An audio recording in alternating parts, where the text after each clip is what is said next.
Hi guys, welcome to the Indian Gamer channel and today we are talking about Ryzen AMD के R7 series के CPUs 8 core 16 thread वाले। तो बिल्कुल शुरुआत से ही शुरुआत करते हैं। जैसा कि आप जानते हो कि इसने 1800X जो इनका बिल्कुल ही फ्लैगशिप CPU है उसने 6900K को हरा दिया इंटेल के, ये आप जानते हो। लेकिन पहले मैं एक बात बताऊं, मैं पर्सनली अपनी बात बता रहा हूं, मैंने कभी ख्यालों में भी 6900K के बारे में नहीं सोचा था कि मैं इसे कभी किसी बिल्ड में लगाऊंगा या इस्तेमाल कर सकता हूं। आप कहोगे आई जी कम से कम ख्यालों में तो सोच लिया करो यार। नहीं, मैं बता रहा हूँ मेरी सोच बहुत छोटी है। वो इतना महंगा प्रोसेसर था यार, 80,000 रुपए का प्रोसेसर, मैंने उसको कभी ख्यालों में भी नहीं सोचा कि कैसे यूज हो सकता है। लेकिन एक सच्ची बात है, वही सेम चीज, वही 80,000 रुपए की प्रोसेसर वाली चीज अब आपको 40,000 रुपए में मिल जाएगी। ये अच्छी बात है। मतलब कम से कम आम आदमी की पहुंच में वो ताकतवर CPU है। आम आदमी की पहुंच में तो मैंने कह दिया 40,000 का प्रोसेसर कौन खरीदता है। खैर वो भी हम बात करेंगे कौन खरीदता है, लेकिन सीधे मुद्दे की बात करूं मैं, मुद्दे की सीधे पॉइंट पे आ जाता हूं मैं। i5 is still best in gaming.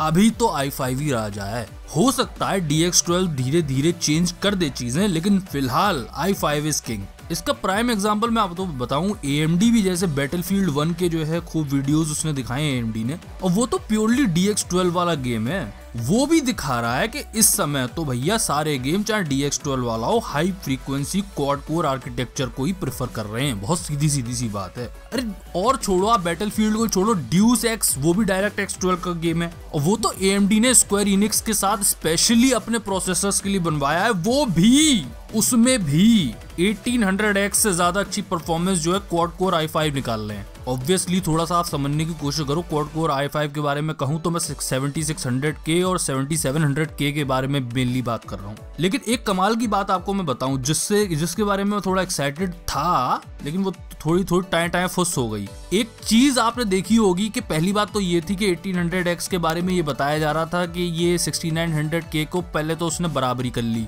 कि ब्रॉडवे की जितनी IPC है उसके बराबर की तो 1800X निकालता है। साथ में कमाल की बात एक ये भी थी कि इसकी TDP उससे बहुत कम है इंटेल वाले से, मतलब 45 TDP का जो है अंतर था। ऑल्दो एक बात याद रखिएगा, TDP एक बहुत ही कंफ्यूजिंग टॉपिक है, कभी वक्त आएगा तो मैं आपको बताऊंगा। लेकिन अभी मुद्दे की बात से इतना समझ लीजिए, TDP की भी वही चीज है जो कंपनियां अपनी मर्जी से नाप लेती हैं। जैसे नहीं मैंने आपको एक contrast ratio, dynamic contrast ratio के बारे में बताया था मॉनिटर में, मॉनिटर वाला जो वीडियो है उसमें आपको बहुत ही डिटेल में बताया था डायनेमिक कॉन्ट्रास्ट रेशो के बारे में। वो भी घर की खेती है, मतलब हर कंपनी अपने हिसाब से नाप लेती है। उसको अगर आप लेके अगर चलोगे ना तो आपको ज्यादा जांच नहीं पाओगे। अच्छा, यहाँ हम TDP की बात कर रहे हैं ना, मेनली बात यही है ना कि पावर कितनी कंज्यूम करते हैं ये प्रोसेसर्स। तो सच्चाई ये निकल के आ रही है कि करीब करीब बराबरी करते हैं। जो पावर एफिशिएंसी बहुत कमाल की दिखाई जा रही थी कि 45 वॉट TDP का अंतर है 6900K और 1800X में, वो थोड़ा सच नहीं है। अब झूठ भी नहीं कह सकते क्योंकि अब आप सीधी सी बात है, दोनों कंपनियां अपने अपने हिसाब से नाप रही हैं TDP।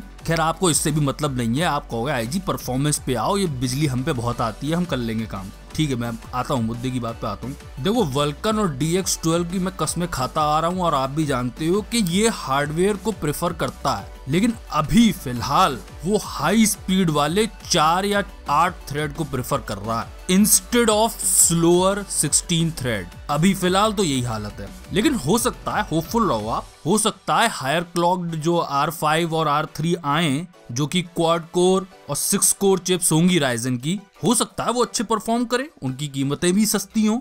लेकिन अगर आप बात करते हो हाई फ्रेम रेट वाली गेमिंग की, जैसे 144 हर्ट्ज और 240 हर्ट्ज वाली गेमिंग की, तो कोई शक नहीं है, कोई 19-20 का भी अंतर नहीं है कि उसमें तो 7700K जैसा ताकतवर, महाताकतवर प्रोसेसर ही चाहिए। वहां 1800X कुछ नहीं कर पाएगा। समझ रहे हो आप, मतलब बहुत डीप में लेना। मैं 144 हर्ट्ज की बात कर रहा हूँ जिसमें 1080p पे 1080p पे GTX 1080 की भी दम निकल जाती है। और मैं अब ये भी बात कह रहा हूँ 240 हर्ट्ज, मतलब SLI तो करना ही पड़ेगा। 1080 Ti भी आ जाएगा तो भी SLI करना पड़ेगा, और उसमें जब आप प्रोसेसर लगाओगे तो वो बहुत ही ताकतवर प्रोसेसर होना चाहिए जो साथ निभा पाए। क्योंकि आप भी जानते हो हमने पिछला बिल्ड जो किया था अपना 80,000 वाला, उसमें हमने रेजोल्यूशन बढ़ाया था, इसलिए हमने फ्रेम रेट नहीं बढ़ाया था, रेजोल्यूशन बढ़ाया था। हमने 2K गेमिंग वाला रिग बनाया था 80,000 वाला, तो उसमें प्रोसेसर पे इतनी दम नहीं पड़ रही थी जितनी ग्राफिक कार्ड पे पड़ रही थी।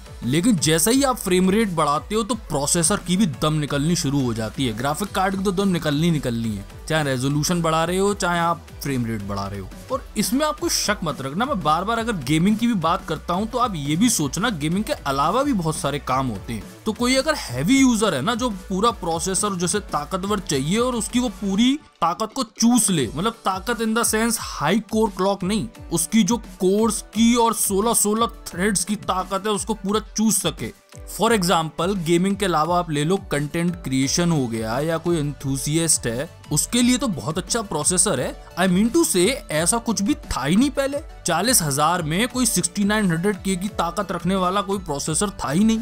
AMD ने एक चॉइस तो दी कम से कम। और दूसरी बात, एक और बात बताऊं, AMD ने चलिए चॉइस तो दी, प्रोसेसर के 6900K की इतनी कीमत नहीं थी कि वो हजार रुपए का हो। वो एक्चुअली में सीधी सी बात है, कंपनियां फायदा उठाती हैं इस बात की कि आपको जरूरत है तो आप खरीदोगे। अगर आपका धंधा चल रहा है, मान लो आपके सर्वर वर्वर है, आपको इससे थोड़ी ना मतलब है कि इसकी गेमिंग परफॉर्मेंस कितनी है, आपको तो सीधे मतलब है भाई पैसा बनता है, टाइम इज मनी। तो जो जितना ताकतवर प्रोसेसर होगा वो बताओ, पैसे चाहे जितने भी हों उसके। ओवरऑल अगर थोड़ा सा मुझे एक लाइन में ये बात कहनी हो कि 1800X क्या है, तो मैं ये भी कह सकता हूँ कि किसी एंथुसियास्ट को अगर 7700K के ऊपर जाना हो कि मुझे इसके ऊपर का प्रोसेसर बताओ, और मैं सिंगल कोर परफॉर्मेंस को थोड़ा छोड़ने को राजी भी हूँ, इतना मुझे फर्क नहीं पड़ता हाई कोर क्लॉक, और मुझे 6900K की जो है महा $1000 80,000 रुपए वाला प्रोसेसर खरीदने की नौबत ना आए तो क्या ऑप्शन है मेरे पास? तो अब आपके पास ऑप्शन है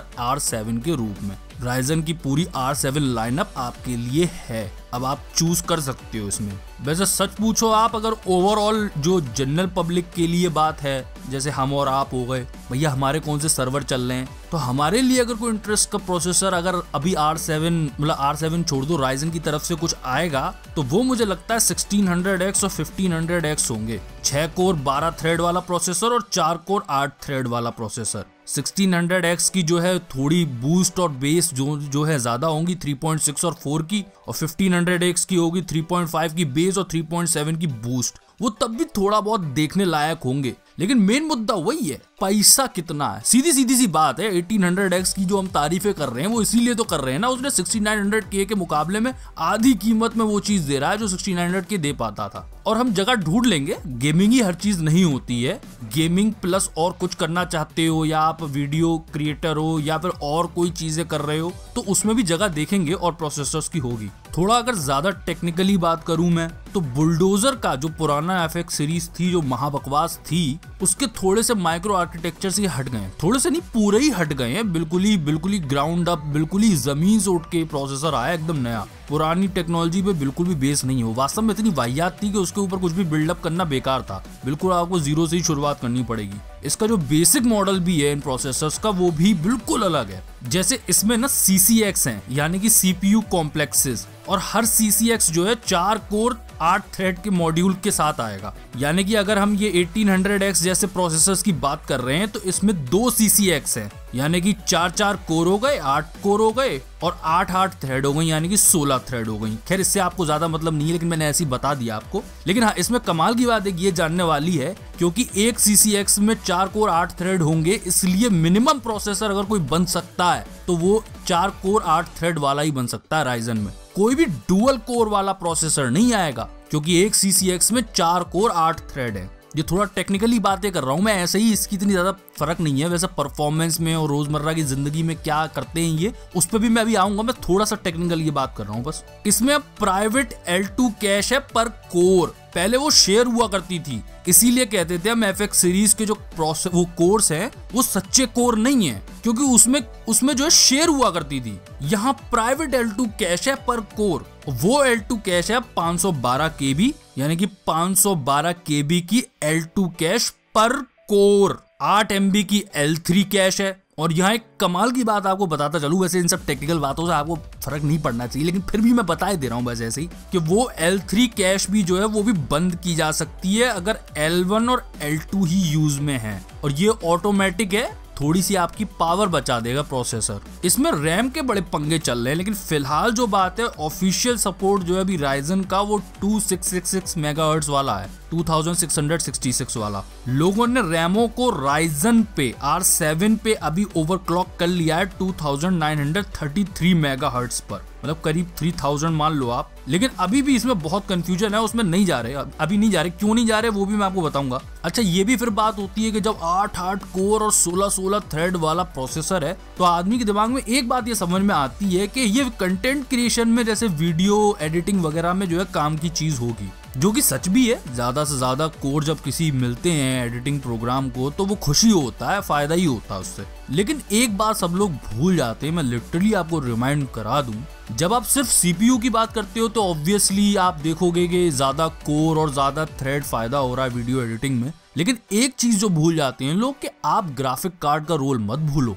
वो एडिटिंग की ज्यादातर जिम्मेदारी अपने ऊपर ले लेता है, तो जो अंतर है वो काफी कम हो जाते हैं। लेकिन अब ये पर्सन टू पर्सन डिपेंड करता है कि आप कोई वीडियो रेंडर कर रहे हो तो हो सकता है मेरा पीसी थोड़ा कमजोर है, मेरे पीसी पे वो आधा घंटा लेता हो रेंडर होने में, और आपके पीसी पे जो वही चीज जो है 20 मिनट में हो जाती हो, तो जो 10 मिनट का अंतर है वो आपके लिए बहुत बड़ी चीज हो। मैं तो कह रहा हूँ भाई मेरे पास पैसे नहीं है, 10 मिनट एक्स्ट्रा लगते हैं तो ठीक है, मैं तो ऐसे काम चला लूंगा। ओवरऑल मैं ये कहना चाह रहा हूँ कि हाँ ठीक है 8 कोर 16 थ्रेड वाले ये प्रोसेसर हैं, लेकिन वहाँ वीडियो एडिटिंग में भी जीपीयू की मेनली जिम्मेदारी होती है। मेनली जिम्मेदारी नहीं, मतलब ज्यादातर लोड वो अपने ऊपर ले लेता है, जिससे कि प्रोसेसर को थोड़ा सुकून मिलता है और ओवरऑल एडिटिंग बहुत तेज हो जाती है जब आप जीपीयू और सीपीयू दोनों से काम लेते हो। और इंटेल के हाइपर थ्रेडिंग की तरह जो है इस राइजन प्रोसेसर्स में भी एसएमटी दिया गया है, जिसको अगर आप बंद कर दो अभी फिलहाल तो गेम्स में ज्यादा परफॉर्मेंस मिल रही है, अगर ये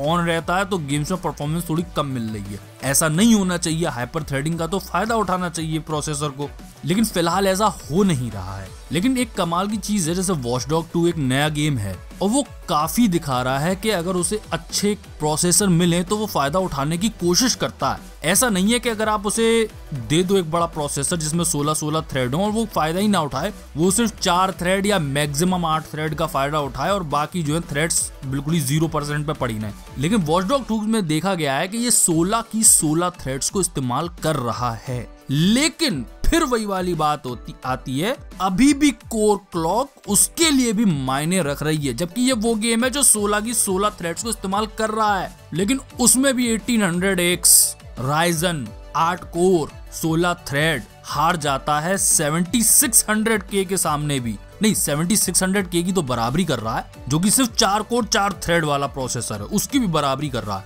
और 7700K से तो हार ही जाता है। तो फिलहाल आप थोड़ी मेरी बातों से ये ले रहे होगे फील कि गेमिंग के लिए ये R7 जो हैं इतने बड़े बड़े प्रोसेसर और महंगे भी हैं। आप देखो सच्चाई की बात ये है, मैं थोड़ा सा कोशिश ये करता हूँ कि सीपीयू वाली रेंज में हम थोड़ा 20,000 के नीचे ही रहें अपन लोग, इसलिए मैं सच्चाई की बात बताऊं, मैं 7700K की तरफ भी देखना थोड़ा कम ही प्रेफर करता हूँ, जब तक किसी की बहुत ही ज्यादा स्पेसिफिक नीड नहीं है। जब तक आप गेमिंग की बात कर रहे हो, मैं अभी भी 20,000 रुपीज के नीचे के ही प्रोसेसर की बात करने की कोशिश करता हूँ। लेकिन एक बात मैं यहाँ बीच में कहता हुआ चलूं कि ऐसा भी हो सकता है, जैसे कि मैं इतनी देर से कह रहा हूँ कि परफॉर्म नहीं कर रहा है, कि 1800X जैसे ये R7 जो प्रोसेसर है 1700 और 1700X और 1800X ये फायदा नहीं दे पा रहे हैं गेमों को। लेकिन इसका एक उल्टी बात भी कह सकता हूं मैं कि गेम नहीं फायदा उठा पा रहे हैं इन प्रोसेसर्स का। क्यों नहीं, गेम जब हार्डवेयर है तो इन सब का फायदा उठाते हैं। फिलहाल बस इसको भी और डिटेल में बात करेंगे, लेकिन फिलहाल एक ही बॉटम लाइन है, फिलहाल हाई कोर क्लॉक आजकल गेम्स के लिए इम्पोर्टेंट है। 4 थ्रेड तक उन्हें मिलते हैं, उनका काम चलता है। 4 ट्रू कोर्स और 4 थ्रेड मिल जाएं और 8 थ्रेड मिल जाए तो थोड़ा और फायदा उठा लेंगे, वरना 4 कोर 4 थ्रेड अभी भी गेमों में खूब काम चला रहे हैं, खूब बढ़िया तरीके से। लेकिन जैसे एशेस ऑफ द सिंगुलैरिटी भी एक गेम है और उसमें 1600K और 1800X को करीब बराबर ही मतलब परफॉर्मेंस दिखानी चाहिए। जब तुम्हारी आईपीसी भी सेम है, तुम्हारे कोर्स भी सेम हैं, सब कुछ सेम है तो कम से कम थोड़ी पास की परफॉर्मेंस तो दिखाओ, लेकिन उसमें भी बहुत ज्यादा अंतर देखने को मिल रहे हैं। लेकिन यहाँ मैं एक चीज कह सकता हूँ, मैं आपको एक बात बताता चलूं, हो सकता है अभी कुछ विंडोज 10 की अपडेट्स ना आई हो, अभी प्रोसेसर लॉन्च हुआ है, हो सकता है कुछ माइक्रो अपडेट्स प्रोसेसर के लिए ना आई हो, अभी भी ये देखने वाली बात है, थोड़ा टाइम लगता है। बिल्कुल ही नई आर्किटेक्चर वाली कोई चीज आती है तो उसमें टाइम लगता है थोड़ा सा सही होने में। अरे मैं इसका आपको एग्जांपल दूं, आपको RX 480 की लॉन्चिंग की नहीं ध्यान है? वो अजीब सा ग्राफिक कार्ड बिहेव कर रहा था। आई मीन उसे उसके 6 पिन या 8 पिन कनेक्टर को जो है पावर सप्लाई से वो लेनी चाहिए थी पावर, वो बेचारा मदरबोर्ड से खींच रहा था। उससे क्या होता है, कंप्यूटर बंद हो रहे थे। अब जो रिव्यूअर्स थे वो भी अपना सर खुजा रहे थे, और फिर वही वाली बात है, बात बाहर निकल जाती है कि अरे यार ये तो RX 480 लगाओ तो सिस्टम तो बंद हो रहे हैं, फिर नाम खराब होता है। इसलिए मैं ये भी कहता हूँ AMD पे धंधा करना आता नहीं है सीरियसली। इनकी लॉन्चिंग बिना प्रॉब्लम के निकल जाए तो भैया बहुत ही बड़ी बात हो जाती है। लेकिन जब आर्किटेक्चर नए हो तो थोड़ा टाइम दे देना चाहिए, क्योंकि कुछ अपडेट्स आती हैं विंडो ऑपरेटिंग सिस्टम की तरफ से भी और प्रोसेसर के लिए भी। अच्छा, भविष्य की अगर आप मुझसे बात करने को कहो ना, तो भविष्य में अगर सिंगल कोर परफॉर्मेंस इतनी इंपॉर्टेंट रही तो राइजन का भविष्य थोड़ा खतरे में है। और अगर गेम्स ने मल्टी थ्रेड ऑप्टिमाइजेशन का फायदा उठाना शुरू किया, डेवलपर्स ने मल्टी थ्रेड ऑप्टिमाइजेशन का फायदा उठाना शुरू किया, और वो सिंगल थ्रेड परफॉर्मेंस पे इतना ध्यान नहीं दे रहे हैं कि नहीं फर्क पड़ता कि बहुत ज्यादा कोर क्लॉक हाई है, हमें नहीं फर्क पड़ता, हमें ज्यादा कोर और ज्यादा थ्रेड से मतलब है, तो समझी जाओ आप राइजन चमक जाएगा। लेकिन अब वही वाली बात है ना, मतलब अब भविष्य के बारे में तो तुक्के ही लगा जा सकते हैं ना, अभी क्या होगा ये मैं कैसे बता दूं और आप भी कैसे सोच सकते हो, या कोई भी इंडस्ट्री में कैसे सोच सकता है। लेकिन इन प्रोसेसर्स का फायदा कहाँ उठा सकते हो, गेमिंग भी करते हो और साथ में स्ट्रीमिंग भी करते हो। इन दोनों चीजों में प्रोसेसर की बहुत दम निकलती है, और प्रोसेसर पे स्पेशली अगर आप सिर्फ गेमिंग कर रहे हो तो प्रोसेसर सिर्फ गेमिंग पे कंसंट्रेट कर रहा है, और अगर आप स्ट्रीमिंग भी कर रहे हो तो ऑब्वियस सी बात है पूरा वीडियो वो तैयार करके इंटरनेट पे डाल रहा है वहीं के वहीं। और एक बात मैं आपको सच बताऊं, 1080p पे 60 हर्ट्ज की फुल ग्राफिक डिटेल के साथ अगर आप स्ट्रीम करने की कोशिश करो किसी छोटे प्रोसेसर पे, दम निकल जाती है प्रोसेसर की। यानी कि अगर आप पे i7 नहीं है ना, i5 पे भी हो तो भी दम निकल जाएगी उसकी। गेमिंग और स्ट्रीमिंग दोनों नहीं कर पाएगा वो। लेकिन लेट्स बी ऑनेस्ट गाइस, ये है सरजमीन हिंदुस्तान। यहाँ पे एक बार को आपका पीसी भी साथ दे जाएगा, हार्डवेयर आपका साथ दे जाएगा, लेकिन इंटरनेट साथ नहीं देगा आपका अगर आप किसी बड़ी सिटी में नहीं रहते हो तो। और सीधी सी बात ये, मैं भी कहाँ की बातें लेके बैठ गया। आप में से कितने लोगों को जो स्ट्रीम करते हो, मैं ऑनेस्टली पूछता हूँ, पूरे हिंदुस्तान में कितने लोगों को आप जानते हो जो स्ट्रीम करते हो? मैं तो पूछ रहा हूँ। अभी आप YouTube पे टाइप कर सकते हो कितने हिंदुस्तान के गेमर्स हैं बड़े बड़े जो स्ट्रीम कर रहे हैं। तो अभी फिलहाल अगर हम स्ट्रीम की बातें करने बैठ जाए, करने को हम कर सकते हैं कि गेमिंग और स्ट्रीम के लिए इंपॉर्टेंट है, लेकिन कितने लोग करते हैं? कोई नहीं करता। गेमिंग करते हैं तो गेमिंग की ही बात करें ना सिर्फ हम। लेकिन अगर आप सोच रहे हो भविष्य में कि आप भी बनोगे हिंदुस्तान के प्यूडीपाई, तो आप ध्यान दे सकते हो, i7 पे भी ध्यान दो, और इन जैसे 8 कोर 16 थ्रेड वाले R7 राइजन्स पे भी ध्यान दो।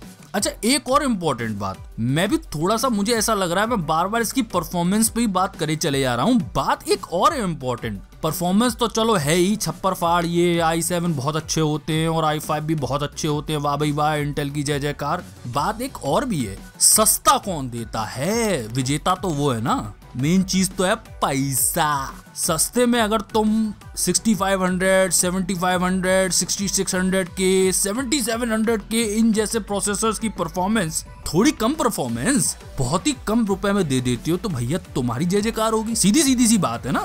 तो मुद्दे की बात ये है, जितना परफॉर्मेंस पूरी दुनिया चिल्ला रही है, बात मेन मुद्दा ये भी है पैसे कितने हैं उसके। अगर सस्ते में ये दे पाए, ये तो हमें पता चल ही गया है R7 की क्या कॉस्ट है। सच्चाई की बात ये, उस पर मैं ज्यादा ध्यान ही नहीं दे रहा इनके R7 पे, क्योंकि वो अपने जो है मेन बजट गेमर्स वाली हम लोग यहाँ चैनल पे बात करते हैं, वो बजट के बाहर तो निकल ही गया। वो किसी कोई बहुत ही स्पेशल काम हो तो वो R7 पे ध्यान दे। इवन हम और आप तो अभी i7 के बारे में आज तक हमने बात नहीं करी, हमने i5 तक ही बात करी है। और एक और बात थी, एक मुझे थोड़ा सा क्या है, आप लोगों के भी कमेंट्स में देखता रहता हूँ फेसबुक पे और यूट्यूब पे, मुझे कुछ ऐसी फीलिंग आ रही थी कि लोग ये चाहते थे इंटेल को हराओ, ससुरे डिक्टेटर, कीमतें बढ़ा बढ़ा के रखी हुई है इन्होंने। AMD आएगा हराएगा इन्हें। लेकिन वो थोड़ी सी, अब कई लोग जो है बेचारे वो जो है ये रिजल्ट्स देख के थोड़ा सा मायूस हो गए। मायूस होने वाली कोई बात नहीं है, क्योंकि इंटेल को हराने का मतलब सिर्फ ये नहीं है कि परफॉर्मेंस में हरा दिया। इंटेल को हराने का मतलब ये भी होता है कि कीमतों में हरा दिया। 6900K के तो वांदे हो गए, अब कौन खरीदेगा वो 80,000 का प्रोसेसर। मेन बात ये है पैसे कम करे, परफॉर्मेंस भी कम दे दे, कोई बात नहीं है, लेकिन एक हमें चॉइस तो हो। जैसे कि मान लो आपको ये कमाल का प्रोसेसर आए जो i3 और i5 के बीच की कमी को पूरा करता हो, कीमतें भी अच्छी हों और उसकी परफॉर्मेंस भी कुछ इस तरह से हो कि वो आपके लिए बिल्कुल फिट बैठ जाए, तो क्यों नहीं प्रेफर करोगे? आपकी क्या दुश्मनी है AMD से? हम सबकी तो दोस्ती है किससे? पैसे से। लेकिन एक और बात मैं आपको बताता चलूं और आप भी ध्यान देना कि सिर्फ IPC, number of course, clock speed, सिर्फ प्रोसेसर्स को इतनी सी ही चीज से नहीं देखा जा सकता। इसके अलावा भी बहुत सी चीजें होती हैं जिससे प्रोसेसर की परफॉर्मेंस डिपेंड करती है। वैसे मेरी बात ये है, मैं जहां तक सोच रहा हूँ R5 तगड़े होंगे गेमिंग के लिए। R7 तो आप समझ ही रहे हो, मैं इतनी देर से कह ही रहा हूँ आपसे कि अपन जनरल पर्पज यूजर जो मिडिल क्लास वाला 20,000 के नीचे प्रोसेसर देखने वाला, उसके लिए R7 नहीं है। R5 लेकिन एक बार को इंटरेस्टिंग होंगे, और वो मिड रेंज मिडिल क्लास वाले गेमर के लिए वो थोड़े काम के हो सकते हैं। यानी कि अगर मैं इसको थोड़ा सा पलट के और कहना चाहूँ ना, अगर आप R7 के बारे में सोचते हो तो आपको i5 वाली गेमिंग परफॉर्मेंस मिलेगी एट डबल द कॉस्ट। तो इसलिए R7 को आप तभी प्रेफर करो जब ये आपके सही में किसी काम का हो। अब जैसे मैं कह देता हूँ DX12 जो है वो हार्डवेयर से प्यार करता है, और वो हार्डवेयर जो प्रोसेसर और ग्राफिक कार्ड्स हार्डवेयर ज्यादा दे सकते हैं उनको प्रेफर करता है DX12। लेकिन DX12 की भी तो शुरुआत है अभी।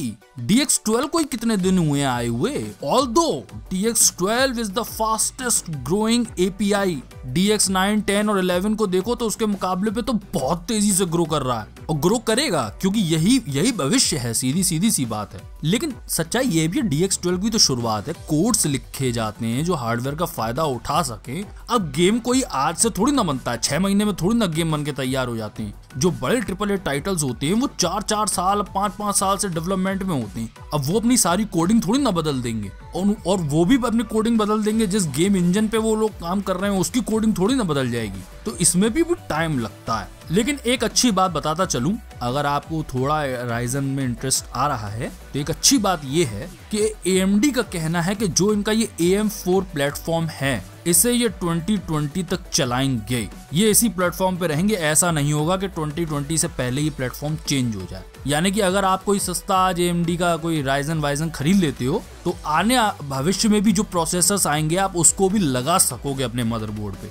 जैसे नहीं आजकल हम लोग कितनी ज्यादा परेशानी वाली बात कर रहे हैं, इवन जबकि प्रोसेसर भी सेम है। इसकी बात कर रहा हूँ मैं, स्काईलेक और केबी लेक की, प्रोसेसर भी सेम है, तब भी कितनी ज्यादा परेशानी हो रही है कि अरे यार वो 100 सीरीज चिपसेट वाले मदरबोर्ड दे, ये 200 सीरीज चिपसेट वाले मदरबोर्ड हैं, अपडेट करो बायोस को, फलाना ढिमाका। वो पंगे नहीं होंगे AM4 में। और अभी मैं आपको एक बात क्लियर करता चलूं, एक अफवाह भी उड़ गई थी कि इंटेल ने जो है अपने प्राइस ड्रॉप कर दिए और फुक गई इंटेल की और टांगे कांप गई। इंटेल ने घंटा भी कोई प्राइस ड्रॉप नहीं किया, और मुझे लगता है वो करेंगे भी नहीं। जैसी उन्होंने देख ली परफॉर्मेंस कि हाँ ठीक है, अच्छा प्रोसेसर है वगैरह वगैरह, 6900K की मेरे ख्याल से वो करेंगे। बाकी उन्हें अभी किसी का डर नहीं है, फिलहाल तो नहीं है डर। जो प्राइस ड्रॉप वाली बात आ भी रही थी ना, वो एक्चुअली में रिटेलर कर देता है। जैसे मेरी दुकान है, अब मुझे लग रहा है कि मेरे नहीं बिकेंगे प्रोसेसर, राइजन आ गया है तो मेरी फुक गई, मेरी दुकान है मेरी फुक गई तो मैंने अपने बेच दिए प्रोसेसर। इंटेल ने अपनी तरफ से कोई प्राइस कम नहीं किया है, वो उतने में ही बेच रहे हैं जितने में वो बेचते आ रहे थे। और ओवरऑल अभी ये और प्रोसेसर थोड़े से, अब देखना आप धीरे धीरे और फिनिश आएंगे और अच्छे होंगे, इनकी थोड़ी सी परफॉर्मेंस और बढ़ेगी, क्योंकि थोड़ा सा ना अभी माइक्रो अपडेट्स आएंगी, विंडोज के हिसाब से भी चलेगी। जो गेम डेवलपर्स भी हैं वो भी कुछ अपने कोड्स डालेंगे, कुछ अपडेट्स डालेंगे इस प्रोसेसर्स के हिसाब से, तो थोड़ा टाइम लगेगा। कितना टाइम लगेगा? महीने। कितने महीने लगेंगे वो एग्जैक्टली मैं नहीं बता सकता, 2, 4, 6। मेरे ख्याल से अभी RX 480 के जो पूरे जलवे आपने देखे हैं वो दिसंबर से पहले AMD ने जो है बहुत सारे अपने ड्राइवर्स निकाले थे, उसने बिल्कुल ही RX 480 को बदल के रख दिया और बहुत सारे फीचर्स भी जोड़े, तो उसमें टाइम लगता है ड्राइवर्स को आने में। अगर आप सिर्फ अभी गेमिंग के बारे में सोच रहे हो, सीधी सी बात कह रहा हूँ मैं, तो इस समय तो इंटेल ही किंग है। लेकिन अगर आपके लिए इम्पोर्टेंट है मल्टी थ्रेडेड वर्कलोड वाले काम, गेमिंग प्लस स्ट्रीमिंग वाले काम, एनकोडिंग, वीडियो रेंडरिंग वगैरह वगैरह, तो आपको ज्यादा परफॉर्मेंस पर डॉलर राइजन में मिलेगा with the sacrifice of maximum gaming performance of Intel. अगर आप उस मैक्सिमम गेमिंग परफॉर्मेंस को थोड़ा बहुत सेक्रीफाइस करके आप मल्टी थ्रेडेड वर्कलोड्स को प्रेफर कर रहे हो, तो राइजन की तरफ आप शौक से देखो, बिल्कुल फिट हो जाएगा वो। अच्छा, थोड़ा सा और इन प्रोसेसर्स के बारे में क्लियर करता चलूं। ये XX जो आ रहा है ये XFR है, एक्सटेंडेड फ्रीक्वेंसी रेंज, जैसे नहीं 1700X, 1800X, और एक और प्रोसेसर है जो सिर्फ 1700 है। लेकिन ये एक्सटेंडेड फ्रीक्वेंसी रेंज जो है ये सारे राइजन प्रोसेसर्स में है, सारे में।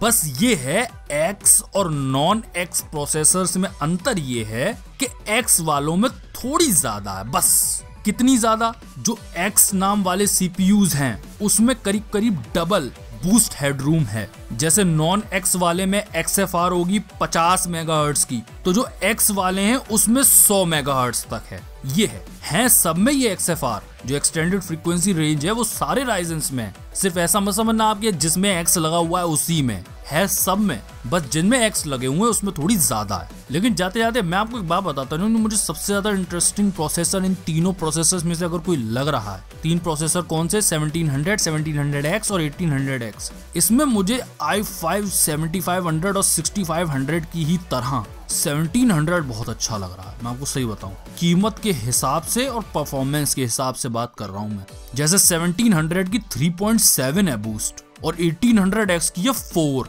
यानी कि अगर इसकी सिर्फ बूस्ट की बात करी जाए तो 8% का करीबन अंतर है। यानी कि 1800X में 1700 से 8% ज्यादा बूस्ट क्लॉक है, और कीमतों में अंतर देखोगे आप 58% का अंतर है। यानी कि 1700 जो करीबन 25-26 हजार का प्रोसेसर है और 1800X जो करीबन 40-42 हजार का प्रोसेसर है, तो 58% का अंतर दिखाई दे रहा है। इसलिए मुझे 1700 बहुत अच्छा लग रहा है। और अच्छी बात यह है वो अपने साथ फ्री का कूलर भी लेके आएगा। 1700X और 1800X में थोड़ी ना मिलेंगे आपको। अच्छा, एक और मजे की बात, आप ये सारे ओवरक्लॉक तो कर ही लोगे, XFR भी सभी में है, तो बात आती है घूम फिर के मदरबोर्ड्स और चिपसेट्स पे। अच्छे चिपसेट्स है, बहुत अच्छे चिपसेट्स है, मुझे देख के अच्छा लगे। जैसे फिलहाल अभी जो है X370, B350, A320 चिपसेट वाले मदरबोर्ड है। अगर इनको मतलब छोटी छोटी बात करते हुए चलें तो A320 में आपको ओवरक्लॉकिंग करने को नहीं मिलेगी,